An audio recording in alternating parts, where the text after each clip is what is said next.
Seek help and the stigma. On the news this evening, PDP governors ask NWC to shift NEC meeting.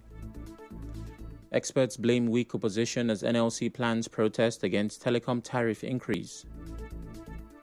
NYC to start paying minimum wage to corps members.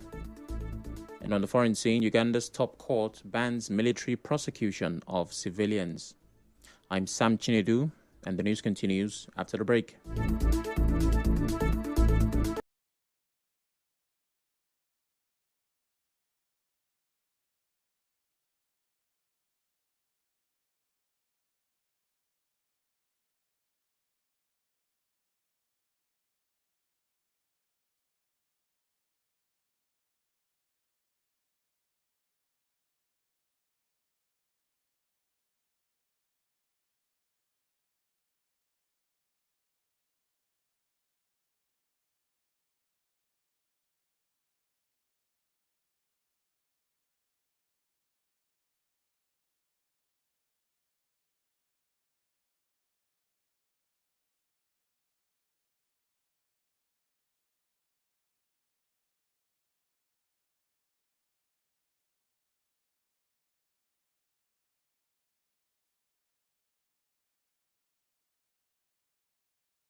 Back, PDP governors have asked the National Working Committee to reschedule the National Executive Committee NEC meeting to March 13.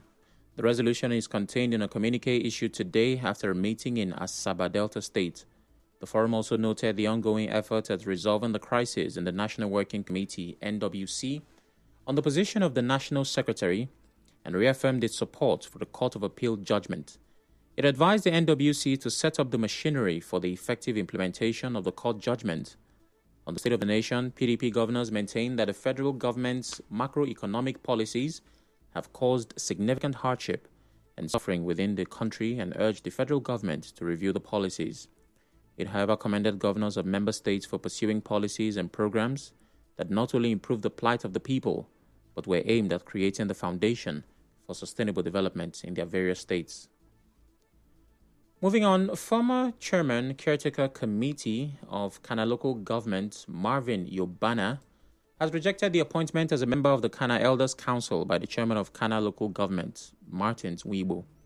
Mr. Yobana, in a statement, asked the Chairman of Kana LGA to give the appointment to those young men and women who worked tirelessly to ensure victory for Governor Siminalayi Fubara in the 2023 general election that has been abandoned and sidelined by his administration. The statement also called on the Kana Council boss to ensure those ordinary Kana people that worked hard for his election last year be carried along in the scheme of things. The statement further wished the Kana local government chairman well in his administration in Kana local government.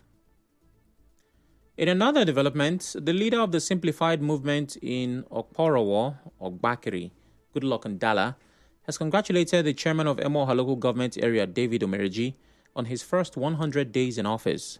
Speaking to newsmen, Mr. Ndala, while acknowledging the dividends of democracy enjoyed by the people of Emoha, said he is confident in Mr. Omereji's ability to deliver on all his promises. He further congratulated Governor Fubara on his 50th birthday celebration, praising his leadership style. I congratulate Chief Barrister David Omereji on his 100 days in office as the Deputy Chairman of Emoha Government. David Omereji has proven to the people that he is the best AJ chairman that Emoha have ever had since the creation of the AJ. I also want to congratulate His Excellency Sir Siminalayi Fubara on his Golden Jubilee celebration, and I wish him more years, and that God in heaven will guide, protect him, that we, the people of Ogbakiri, we, the people of Emoha Government, are in support of his administration. Ms. Ndala also said that with their human and infrastructural development, Governor Fubara and Mr. Omereji deserve a second term in their respective offices. In the meantime, a member of the Akpovu royal family, Prince Akpovu, is felicitating with the member representing Ikwere Emoha Federal Constituency at the National Assembly, Boniface Emerengwa, as he celebrates his birthday. Ms. Akpovu in a statement said Mr. Emerengwa is a symbol of peace, unity, and progress in River State. He also described him as an icon, a seasoned and extraordinary administrator, trailblazer in the field of politics, promoter and advocate of good governance, exemplary party loyalist, and an intellectual. He commended him for ensuring that people of Ikwere Emohua are provided with substantial means of livelihood through his effective representation. He said his prosperity agenda for the Ikwere Emohua people is clear and focused to advance and sustain the daily endeavors of his people. Away from that, some experts believe that the frequent protests by the Nigeria Labour Congress (NLC) against bad government policies are due to the absence of strong opposition political parties. They said this while supporting the NLC's planned nationwide protest against a 50% increase in telecom tariffs. Executive Director of the People's Rights Organization, Chris Nwadibo, told correspondent Soebi Oruwari that the protest proves that the NLC is the only group standing up against bad government policies. I can say categorically that Labour's call for protesting against the contemplated or the planned increase of communication costs is justified. It appears now the only lonely voice now in Nigeria in terms of opposition or in terms of alternative voice is Nigerian Labour Congress. I can guarantee you that this planned nationwide protest is justified and it will be supported by all and sundry. Nwadibo warned that if the government does not take urgent action to address the labor union's demands, the protest could escalate. So if there is one protest that will succeed, it's the one that is planned by the Nigerian Labour Congress for the 4th. Nigerians have been pushed to the wall over and over again, but it's just one more push, and the people will revolt against the tyranny in the land, that they are going to increase the communication costs. But suddenly, something will come out of it, because communication costs all over the world is next to nothing. It's just very cheap. But Nigeria is paying, one of the highest costs in trying to communicate. A former Port Harcourt Zonal Chairman of Nupeng, Goswill Aruba, also shared his thoughts on what the NLC should do to make the protest successful. They are there to tell the government that the step they're taking is a wrong one, and that is what Labour stands for. So the action that they're about to embark upon is right and reasonable for a Labour organization. There is no better approach. Labour is an organization primarily for the members of those Labour organizations. Those members pay dues to sustain the survival of Labour organization. So that's why if in the course of their action, it benefits their members and other people, so be it. But nobody should expect Labour to always carry the action as it were. We have opposition parties. Recall that the NLC said a nationwide protest against the telecom tariff hike will take place next Tuesday.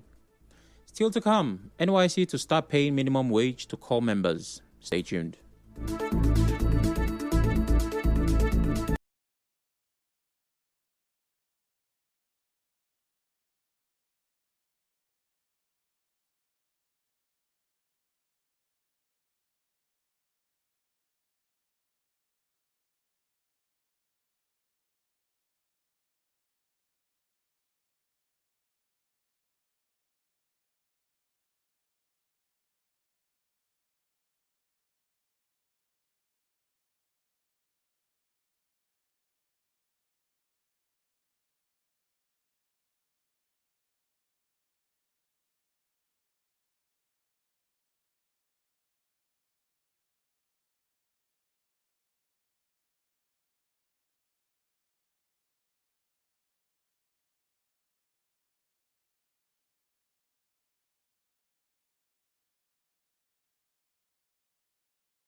The news.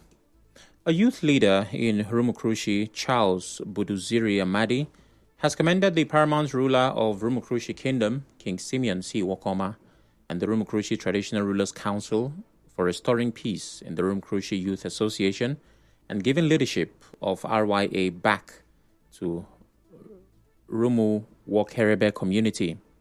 In a statement, Mr. Buduziri Amadi said the association is now enjoying relative peace.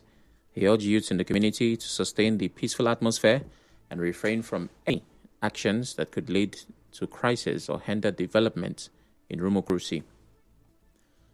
Some chiefs, traditional rulers, and youths of the Ndata and Mbo families have dissociated themselves from the recent protest against the paramount ruler of Emohua Kingdom, Honor Sergeant Awuse, over alleged forceful acquisition of land. The families in a communique say they are the bona fide owners of the parcel of land in question, which they unanimously sold to the Honor Sergeant Awuse, and the funds were used to do some projects as well as shared among members of the Mbo royal families. They urge the public to disregard the statement that Honor Awuse forcefully acquired land that belongs to the Mbo royal families in Emohua. The communique was read by Frank Akobundu Awuse. The chiefs, traditional leaders and youths of the Ndata and Mbo families, being descendants of Chenya Royal House of Emohua Kingdom, was recently drawn to a sponsored protest of calumny against the personality of His Majesty Oha Sergeant Chidi Awuse. Oha Sergeant Awuse did not hijack our lands. We, the royal families of Ndata and Mbo, willingly sold it. The communique also said that those protesters were rented by God's power, Onuekwa, to malign the name of Sergeant Awuse and cause a crisis in Emohua. We, the Romo Ndata and Romo Mbo royal families, call on well-meaning sons and daughters of Emohua and River State to call Chief Godpower Onekwa to order. We wish to state categorically that those rented protesters do not and can never in any way represent the Ndata and the Mbo royal families, the bona fide owners and vendors of the parcel of land in question. Proceeds from the second sale were used to execute the following projects: construction of Olo Daily Market, construction of Obiri Olo, construction of Onumbo Olo, and the construction of Ahankwo. Reacting to the allegations, the President General of Ogbako Ikwere, God's Power Onuekwa, who said he is the authentic elected paramount ruler of Emohua Kingdom, insisted that those who protested are original and bona fide members of Mbo royal family and that they did not sell any land to Sergeant Awuse. To health matters now, some Port Harcourt residents have raised concerns over a possible increase in the number of HIV/AIDS carriers. It comes as U.S. President Donald Trump ordered a 90-day freeze on foreign aid. Speaking in an interview, the resident said death rates for carriers in rural areas may increase due to difficult access to antiretroviral drugs. They encourage people to abstain from unprotected sex, sharing of untreated sharp objects, among others. Death rate may also increase for those in rural areas that these drugs even hardly get to when it is available. The people, especially at the rural areas, will be the most vulnerable because of these Trump's policies. Aside like the whole sex situation, I actually have a friend that died, committed suicide. He got the HIV from a barber shop, sharing clippers. Nigerians will always be Nigerians. There will be an increase in the population of those who contact HIV/AIDS. The only solution to salvage this situation is complete abstinence, if possible, from sexual immoralities. The youth should be encouraged to engage in meaningful relationship. They should settle down. The issue of HIV/AIDS will be on an increase because of the withdrawal of the U.S. funding. So my advice is for Nigeria to sit up and think of how they can reduce the transmission. As you may know, the U.S. has now approved an emergency humanitarian waiver to support U.S.-funded HIV treatment in 55 countries, including Nigeria. The Executive Secretary of the Primary Healthcare Management Board, Green Kinikawo, has urged Rivers residents to always make use of the primary health care centers in the state, as it is ensuring that there is improved healthcare delivery for residents. Professor Green, who made this known in an interview, said currently The second phase of the big catch-up immunization program is ongoing to close the gap and enable vaccination of children who missed their vaccination. He thanks school heads and parent-teacher associations for their support for routine immunization.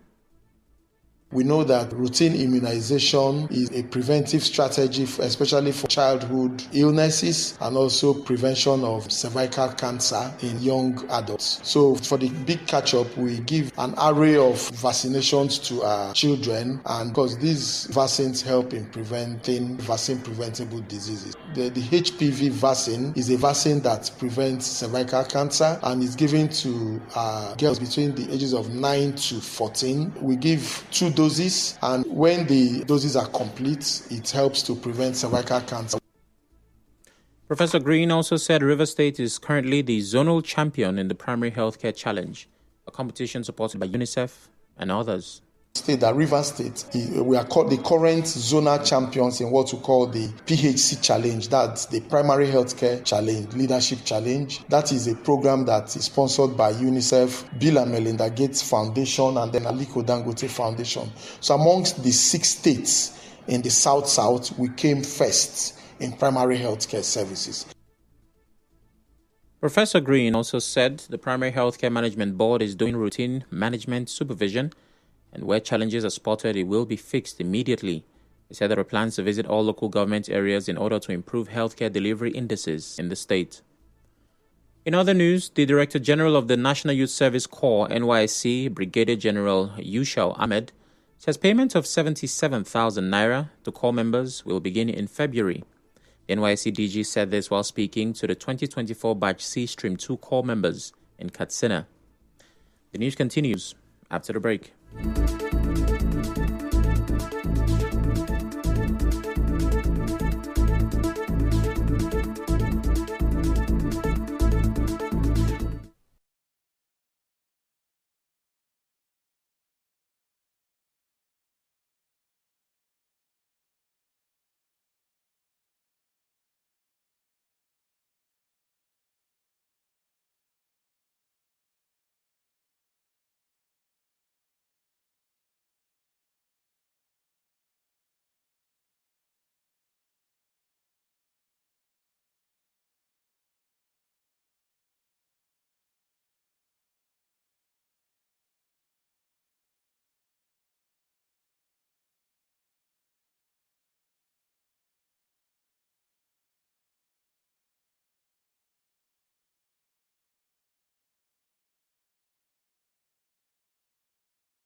To the news. On the international scene, Uganda's top court says trying civilians in military courts is unconstitutional and ordered any ongoing prosecutions to stop immediately. The ruling will offer relief to a key opposition figure, Kizza Besigye, who has been undergoing trial by the country's General Court Martial. Mr. Besigye's lawyer, Arias Lukwago, said he will now not appear in court on Monday as originally scheduled. On the news this evening, you heard PDP governors have asked the party's NWC to shift NEC meeting to March 13. Experts have blamed weak opposition as NLC plans to protest against telecom tariff increase. NYC will start paying minimum wage to corps members in February. And on the foreign scene, Uganda's top court has banned military prosecution of civilians. The news was edited by Martha Okere. To reach the news team, send an SMS or WhatsApp to 0808 721 7215. I'm Sam Chinedu. Thanks for listening.